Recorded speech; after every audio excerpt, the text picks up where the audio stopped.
दोघं. आता मी जेव्हा आमचं जुळलं दोघांचं प्रेम, तेव्हा ती 16 वर्षाची होती, मी 20 वर्षाचा होतो. दोघे अल्पवयीन होतो. आता अल्पवयीन असताना सरिताताई तुम्ही साक्षी आहे, आम्ही दोघं कयामत से कयामत पिक्चर पाहायला गेलो.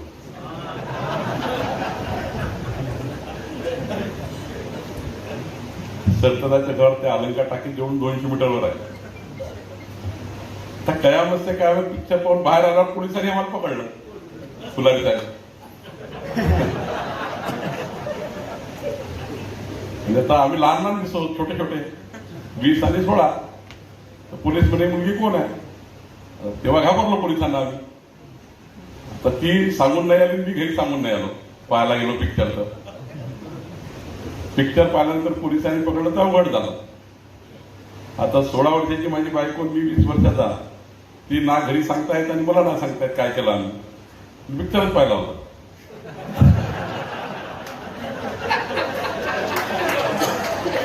त्या काळात काही फालतू चालायचं नाही, त्या काळाचा होता. आता हा काळ 40-35 वर्षापूर्वीचा काळ. पिक्चर पाहून आल्यानंतर पोलिसांनी पकडलं. सरळ सीताबर्डी पोलीस स्टेशनला फुलारी साहेब तुम्ही घेऊन गेले.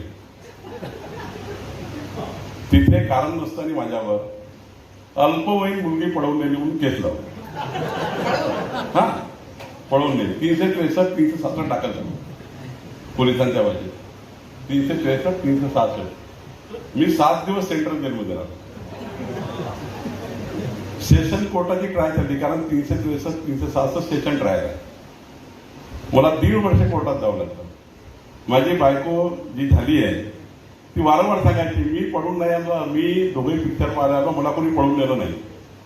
पोलिसांना ती वारंवार सांगायची, मी काही पळून नाही आली आहे, मी पिक्चर पाहायला आली आहे. पण नाबालिक कुणी तर बयान घेतं कोण? तिच्या आईवडिलाचं बयान घेतलं. आईवडिलांनी सांगितलं, हो बाई. आता नाबालिक असल्यामुळे तिचं त्यावेळी पोलिसांनी बयान काही ऍक्सेप्ट केलं नाही.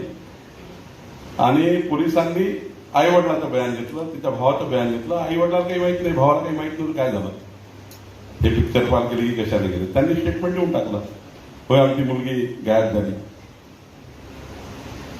तर खरं तर अशा घटना घडतात जीवनामध्ये. मग आमचं लग्न झालं. सेशन कोर्टमध्ये कोर्टाने सांगितलं की अल्पवयीन मुलगी जरी असली, फुलारी साहेब अल्पवयीन मुलगी जरी असली, पण ती ऍक्युस्टकडनं बयान देते की मी पडून गेली नाही.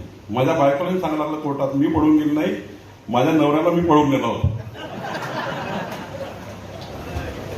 आता इतक्या वर्षानंतर, 37 वर्षानंतर एक इन्फ्लुएन्सर धाराशिवचा, तो माझ्या जीवनावर टीका करतो आत्ता 4 दिवसापूर्वी. आणि म्हणतो की बावनकुळेंचं आयुष्य असं आहे की लहान लहान पुढे पडवून नेल्या, हे केलं ते केलं. आता मला 2 नातवंड आहे, मुलगा आहे, मुलगी आहे, 2-4 नातू झालेले आहेत. इतकं झाल्यानंतर 40 वर्षानंतर एक इन्फ्लुएन्स देतो की बावनकुळेंनी मुली पडून नेली होती.